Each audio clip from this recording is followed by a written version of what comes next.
Bonjour mes amis, je suis l'Illogical Canadien, and welcome back to another video. So today I'll be reading chapters 13 and 14 of the book All You Can Do Is Pray by James Spann. So far we've gone through 12 chapters, and by now you have already seen the first video gone up, or whenever, or however many of these goddamn things go up. But now we're halfway through the book, and a brief summary of all 12 chapters so far. Chapter 1 was how James Spann got into the business. Chapter 2 was the April 15th tornado outbreak. Chapter 3 was the build-up to April 27th. Chapter 4 was the morning round. Chapter 5 was the kind of the aftermath. Oh, Chapter 5 was Coleman, Alabama. Sorry, the Coleman, Alabama tornado. Chapter 6 was the escalation. Chapter 7 was the climax and de-escalation. Chapter 8 was the aftermath. Chapter 9 was story number 1. Chapter 10, story number 2. Chapter 11 and 12, stories 3 and 4. Also, I just want to remind you guys that the Discord is up and running, and the giveaway is now a week in, so you only have 1 week left to submit entries for a new profile picture and banner. And remember, you have a chance to win a month of Discord Nitro via me. So if you want to join in, link to the Discord and everything will be down in the description. So I really do suggest getting on in it, because you're missing out, and I wouldn't want to be the one that didn't get Nitro. So without further ado, let's begin. Chapter 13. Chapter 13. One town, 2 tornadoes. Cordova is a small community in Walker County, about 40 miles northwest of Birmingham. The population in 2010 was 2,095, a place small enough for most folks to know each other by name, or in some cases by reputation. The hub of the town is Cordova High School, home of the Blue Devils. The football team won state championships in 1995 and 2007. The boys basketball team won the Class 4A state championship in 2018, becoming the first team in Walker County ever to do so. The town sits on the Mulberry Fork of the Black Warrior River and got the name Cordova by Captain Benjamin M. Long in 1859. He named the city after a city in Mexico where he was stationed during the Mexican-American War. Many in this town are people of faith. The city has 10 churches of multiple denominations. There is hope that growth will come to the community after the completion of Interstate 22, just to the southwest.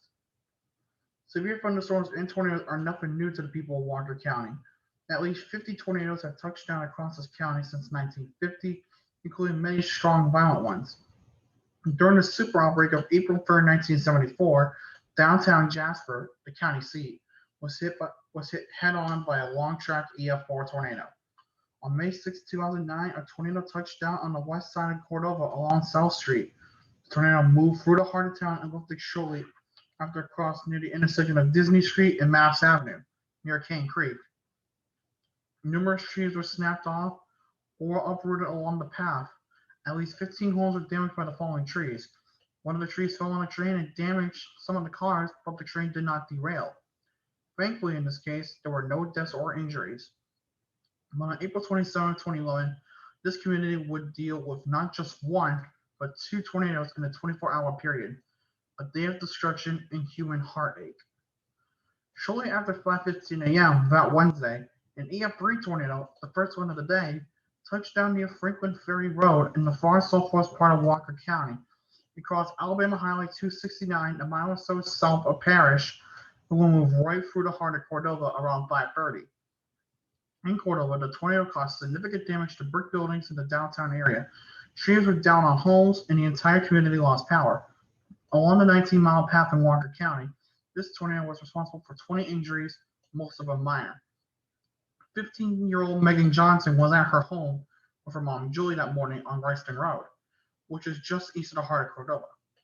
Her dad, Malcolm, was just getting off the third shift at American Cast Iron Pipe Company in Birmingham and wasn't home.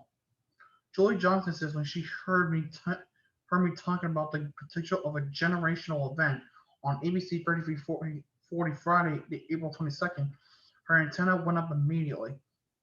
Of course, she had no way of knowing two tornadoes would move through over the property, but she knew she had to be ready for whatever happened that day.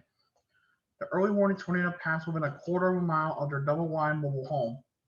The roof was damaged and their trampoline went flying.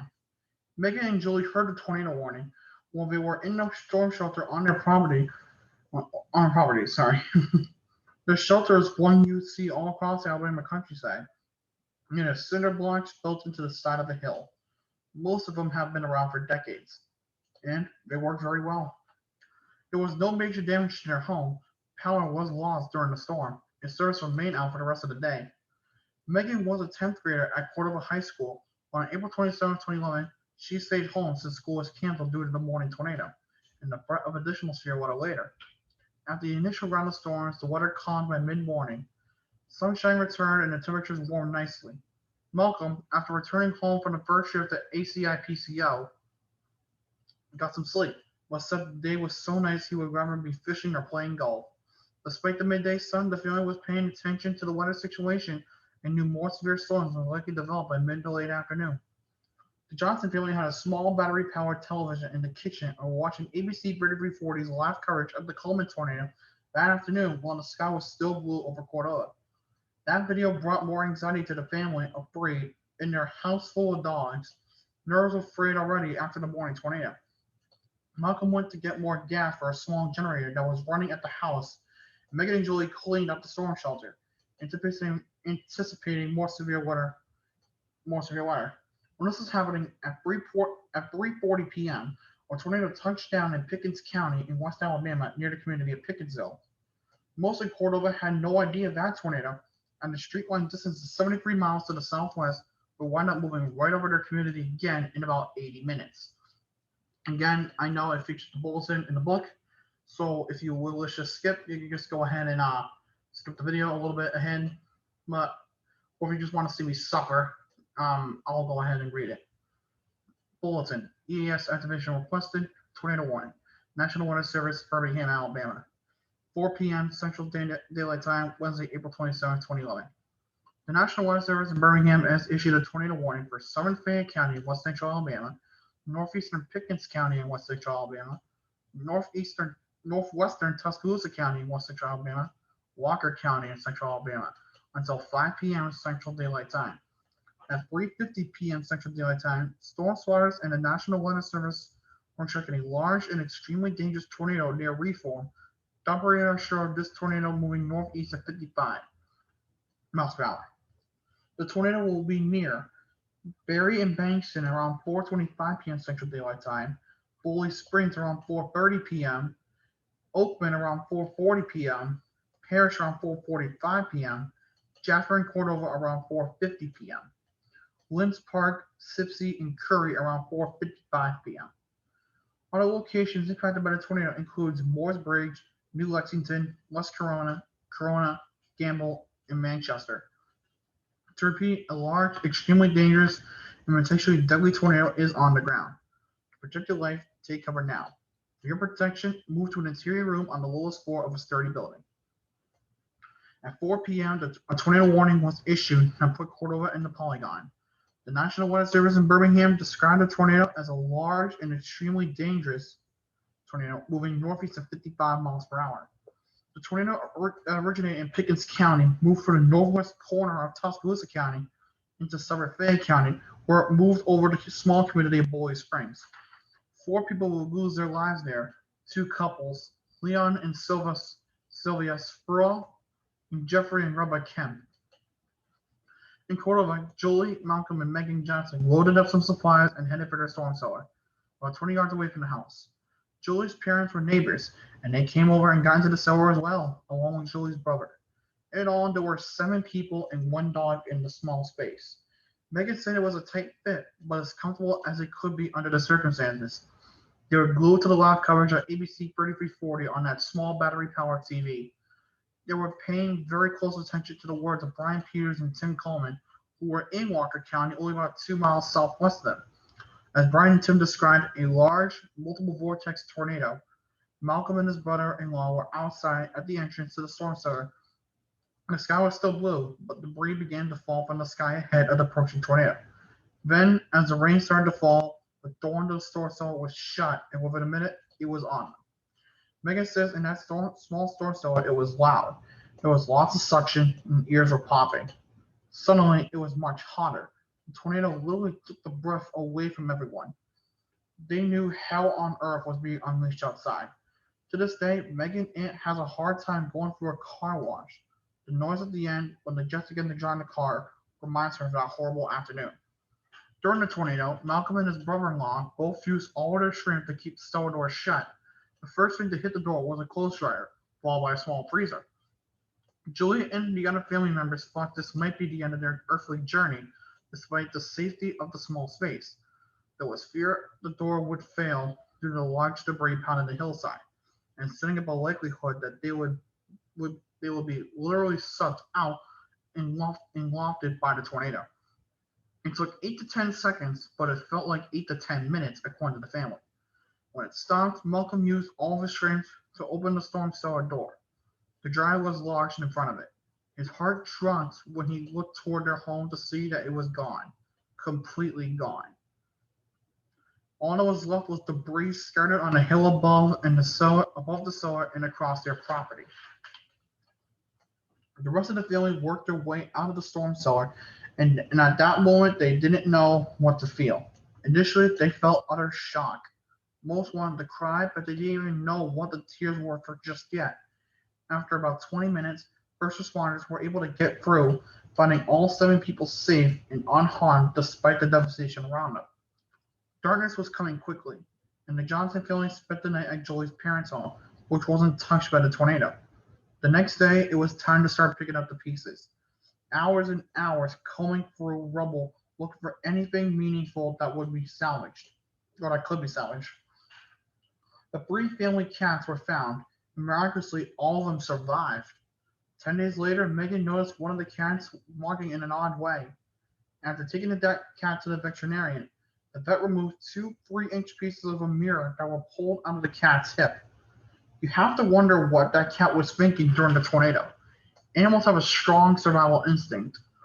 The Johnson family knows they were fortunate on April 27, 2011, despite losing their home. The evening tornado killed 4 people in Cordova, including Jackson Van Horn, the son of Megan's bus driver. The Van Horn family was huddled together in their basement when the tornado of the basement when part of the house collapsed on them. Brothers Jonathan Dawes, 12, and Justin Dawes, 10, were killed while taking refuge at the store in a home of who also Annette Singleton, who also lost her life. The Dawes brothers had been throwing a football in a local park with Annette's son, 16-year-old Madison Phillips, before the afternoon storm. Madison survived, although he suffered a significant head injury. After passing through Cordova, the EF4 tornado clipped the southern tip of Coleman County before moving into Blount County. It finally lifted in Marshall County, and the path was 128 miles. In the days following the tornado, a community relief effort was built at the high school and supported by local churches. It was a well-oiled machine. They matched the needs with the haves for days before any federal or state official showed up. People from different parts of Alabama and the U.S. sent supplies that were urgently needed. The distribution process was efficient and effective. Megan Johnson says they didn't lose their lives because God wasn't finished with us yet.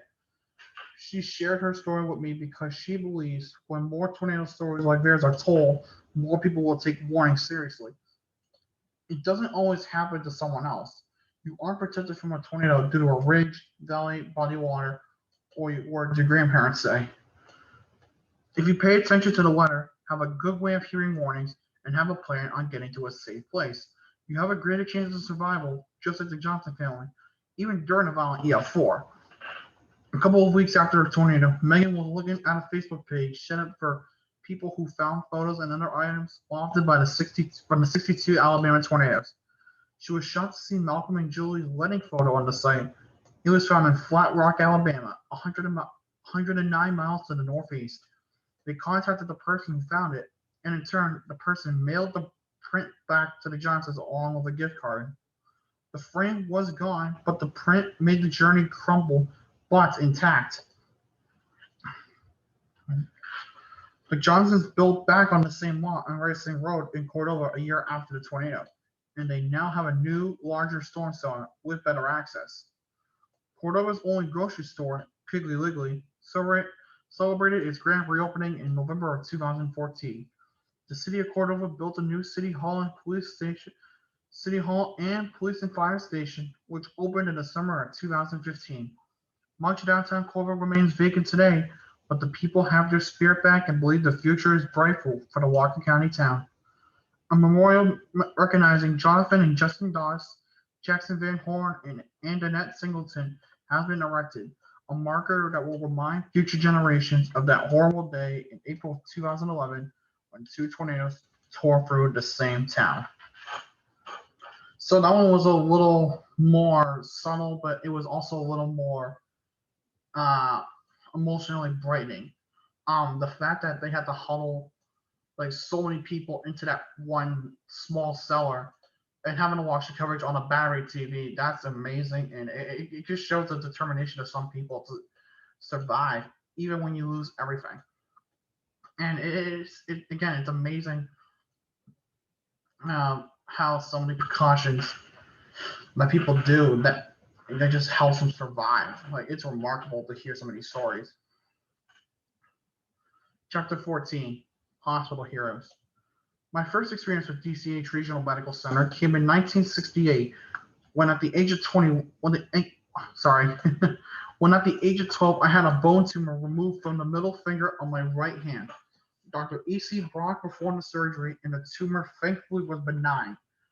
Many remember Dr. Brock for his years of service as team doctor for the University of Alabama football team from 1959 to 1982, mostly during the tenure of Coach Paul Bear Bryant.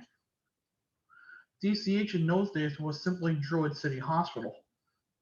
I am thankful for the care I received there as a child, and many more are thankful for the services performed by that same medical facility on April 27, 2011.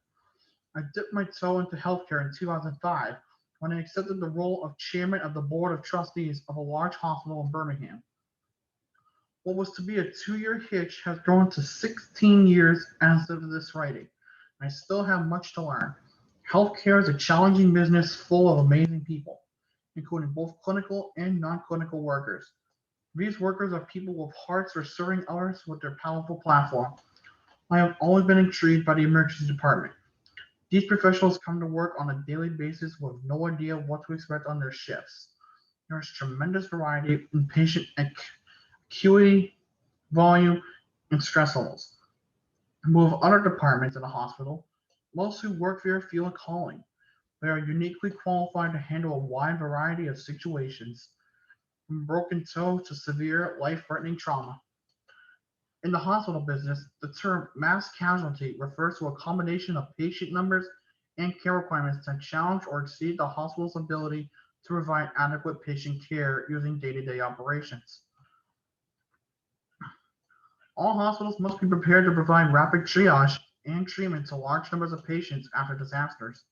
At DCH, they have plans in place for unidentified patients during the MCI to temporarily track them without names or other identifying information. Their plan involves hundreds of trauma packets with bar-coded armbands to set up with generic names for patient checking purposes. Most hospitals conduct tabletop exercises regularly involving key personnel discussing MCI scenarios in an informal setting. In 2010, a group from Tuscaloosa, including some from DCH, went to the National Fire Academy in Emmitsburg, Maryland for a 5-day training course. The simulated disaster project worked on by the group just happened to be a tornado. Those from Tuscaloosa involved in that training in Maryland had no idea this disaster preparation would be put into use less than 6 months later. Those in administration at DCH, as well as those in the emergency department, were aware of the severe weather threat coming in late April 2011. Like football coaches, farmers, and those in construction, those who work in hospital tend to keep a close eye on the weather, especially when it becomes threatening. Terry Snyder, nurse manager in the DCH emergency department at the time of the generational tornado event, says they were staffed for a normal operation day on April 27, 2011, but had many staff members on standby in case they were needed. The early morning EF3 tornado that moved through the eastern part of Tuscaloosa County, east of the city, tore through the community of Coling a little before 5:30 a.m. 8 people were transported to DCH, including 5 from the same family. Only only one of the family members required admittance as a patient. Dr. Ellen Crawford, who was on duty that morning and stayed for the evening event, said the one seriously injured patient came in with one shoe off and one shoe on. The patient said the tornado blew his shoe off while destroying their home in Coling. The patient was treated for 3 broken ribs and a collapsed lung. Injuries, injuries he sustained when he was hit by a flying appliance during a tornado. That's gotta hurt. Jesus. The middle of the day, April 27, 2011, was serious routine in the emergency department. Staff nurse Sharon Oakley said everyone on duty had a strange feeling, in that, however, knowing something would happen. The incident command center was set up in administration. The weather was being constantly monitored throughout the day by CEO Brian Kindred and other members of his team. The city of Tuscaloosa went into the Polygon at 4:47 p.m. Again, I always say this, I'm going to read the bulletin. If you wish to skip over, go ahead and feel free. If you want to see me suffer, then keep watching. Bulletin. EAS activation requested. Tornado warning. National Weather Service, Birmingham, Alabama. 4:47 p.m. Central Daylight Time, Wednesday, April 27, 2011. The National Weather Service in Birmingham has issued a tornado warning for northeastern Greene County in west central Alabama, southeastern Pickens County in west central Alabama, Tuscaloosa County in west central Alabama, until 5:45 p.m. Central Daylight Time. At 4:43 p.m. Central Daylight Time, the National Weather Service indicated a severe thunderstorm capable of producing a tornado. This dangerous storm was located near Mantua, or 14 miles north of Utah, and moving northeast at 55 miles per hour. Locations impacted include Northport, Tuscaloosa, Holt, Jenna, Colker, Lake Whirling State Park, Bryant-Denny Stadium, McFarland Mall, University Mall, and Deer Creek campgrounds. This includes Interstate 20, exit numbers 52 through 97. Take cover now. For your protection, move to an interior room on the lowest floor of the sturdy building. Right away, people in the emergency department waiting. Sorry, I gotta reread that. I'm losing my mind. Right away, people in the emergency room, waiting room. Right away, people in the emergency department waiting room. Here we go. Were moved down to an auditorium that offered better protection. Any patients who could be moved were taken upstairs to free up space in the emergency department in case a tornado did touch down. Sharon Oakley was part of a team caring for a 3-year-old seizure patient in the trauma hall. The little girl was intubated and couldn't be moved. Oakley and another nurse on the unit, Sharon Allen, huddled over her for protection as the tornado approached. Other staff members watching our live coverage grew increasingly concerned as it seemed though the tornado was moving right toward them. Most got under desks or into small interior spaces, bracing for a potential hit. Elsewhere in the hospital, patients were taken into interior hallways away from windows. Candy Hagler was nurse manager on the 6th floor north on April 27, 2011. On the south end of that floor, there is a huge window that faces southwest toward 15th Street. That gave them a spectacular, but at the same time horrifying view of the tornado. Candy says there was a lot of praying going on after the hospital tornado safety plan was implemented. Patients, family members, nurses, and other hospital employees asked God to spare them and the facility. And it's her belief that those powerful prayers were heard. Security cameras showed the tornado getting closer, and fire alarms in the building started to sound. Ears were popping due to the pressure change. There was a very loud roar. Less than a minute later, the roar stopped, and the staff breathed a sigh of relief knowing the building was intact. Dr. Crawford, who went into the command center, came in immediately to let everyone know that damage reports were coming in fast and furious, and they needed to get ready for a very long night. The EF4 tornado almost miraculously cut a path between University Mall and DCH. The core passed only 1/4 mile south of the hospital. There was no structural damage to the building, but commercial power was lost and water pressure dropped severely. The facility quickly came back up on generator power. The first 15 to 20 minutes after the tornado were eerily quiet. The first call to Dr. Crawford was on Tuscaloosa Fire and Rescue from 10th Avenue in front of Rosedale Court over 188-unit public housing project. Paramedics had 3 infants, all in cardiac arrest. In an MCI, typically you don't bring those patients to a hospital. They're pronounced dead on the scene. But a paramedic told Dr. Crawford the parents brought the infants to him in their arms, begging for help. He had to do something, and the decision was made to transport them. The three infants were the first to arrive at DCH. The paramedic in the back of that ambulance did everything he could, but they were pronounced deceased as soon as they were taken out of the ambulance. It was heartbreaking, but there was no time to grieve. Terry Snyder says people were coming in the front door of the ED in droves. She says the first severely injured person she can recall was brought to the hospital in the back of a pickup truck and was carried into the triage area on a piece of plywood. A young woman with him was treated but didn't survive. People kept pouring in the front door. They were on countertops, doors, parts of beds, or anything else that would act as a structure. The scene was controlled chaos. In the hospital, many who were hurt opted to wait for medical help, knowing there were others with life-threatening injuries. Frantic people were looking for missing friends and relatives, kids without parents and parents without kids. Even dogs and cats were seen running down the hallways. With the initial surge of patients was brought in via private vehicles, a steady flow of rescue vehicles followed. In some cases, one ambulance would be transporting anywhere from 2 to 4 patients. Some of the injured who were ambulatory walked to the hospital from places like Alberta City. Some were bleeding, some in shock. They were just walking toward that light on the hill in the direction of the helpers that Fred Rogers told children about on his long-running television show, Mr. Rogers' Neighborhood.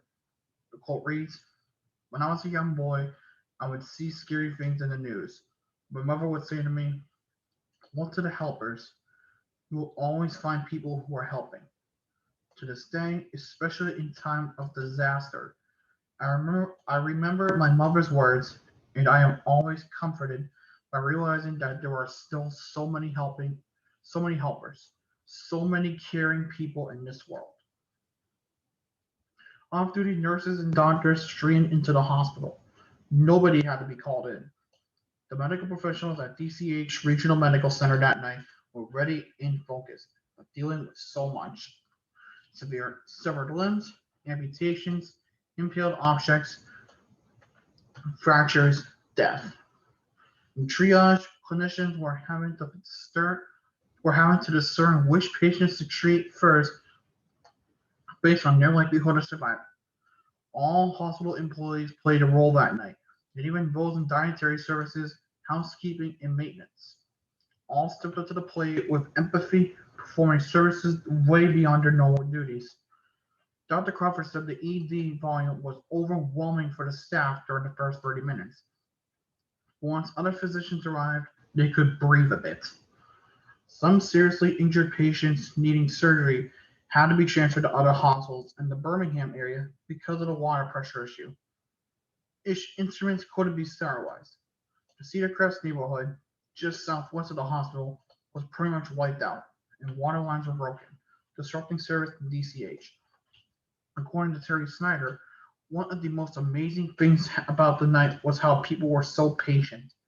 Often nurses and physicians to find like, often care was turned down by people in the ED who were told nurses and physicians to find others who were more seriously injured. Patients, despite their injuries, were asking the clinicians how they could help.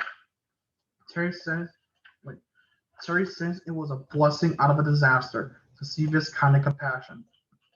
The DCH parking deck was a hodgepodge of activity, except for the community drove into the lower levels, using it as a shelter before the tornado, and they wanted to stay there because roads were blocked and there was no way back to their homes. A few families spent the night in the parking deck. Some were sleeping with portable grills and sleeping bags. Brenda Henry was working at DCH on April 27, 2011 as a surgical nurse on the second floor.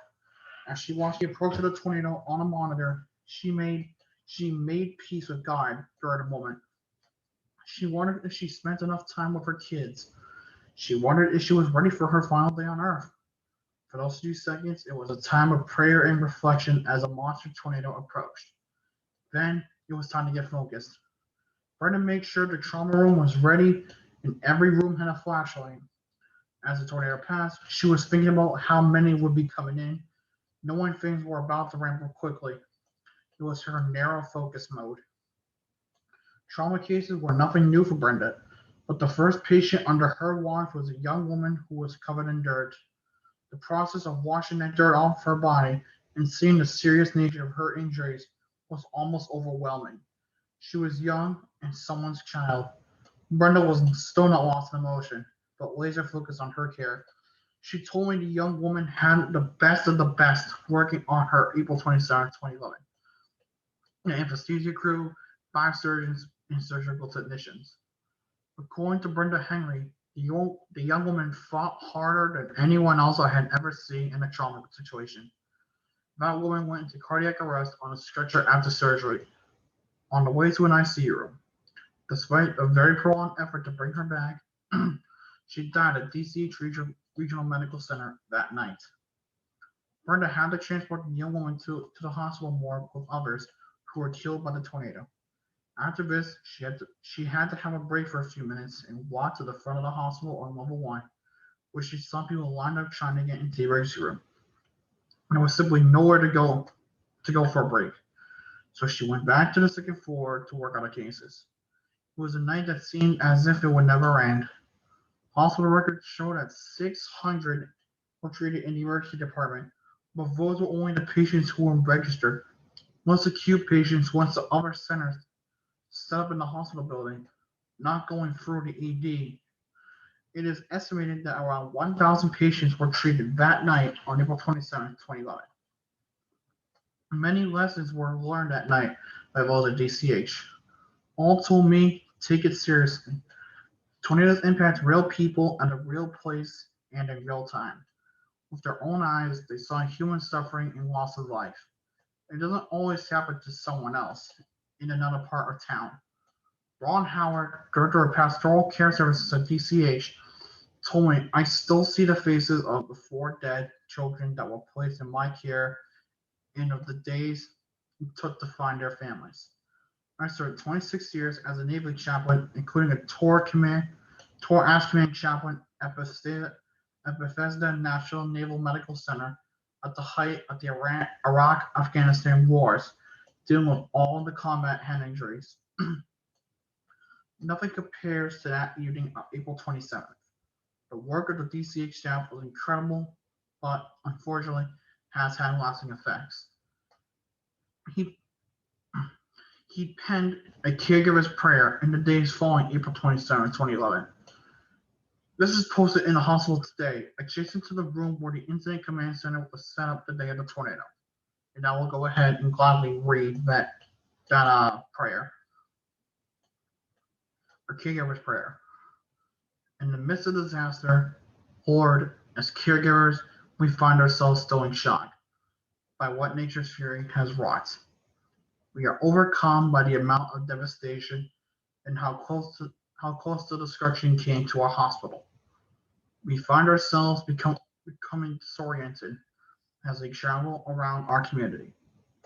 Our familiar landmarks are gone, and we feel lost in our own city.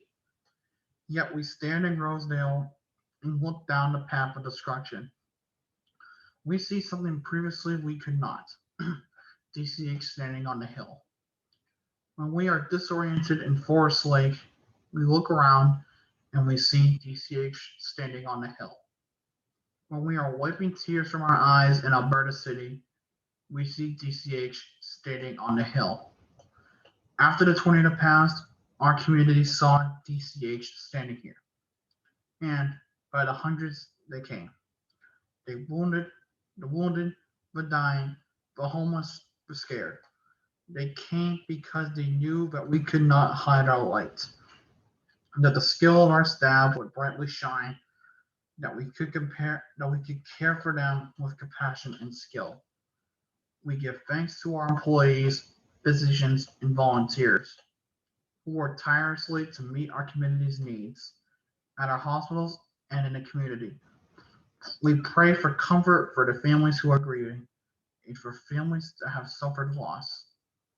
Lord, most of all, we pray for healing. Amen. And that was chapter 14, and that is, well, I don't even know what to say. This is one of the things you just really can't summarize because it's just hard to, like, you can, there's not enough condemnation to really to explain it. It's just horrible. And like honestly, like they should be praised and memorialized as the great heroes of the city of Tuscaloosa and the areas around it. So I think that'll wrap up this episode of Illogical Reading. Thank you guys for watching, and remember the Discord is up. The giveaway, there's only one link left, so the link to the Discord will be in the description below. The requirements will be within the server. So thank you guys for watching. Hope you guys did enjoy. If you did, leave a like, comment down below what you guys want to see next. If you have not done so already, subscribe and join the Illogical Army. Until the next video, je suis de la Canadienne. Bonne nuit et au revoir.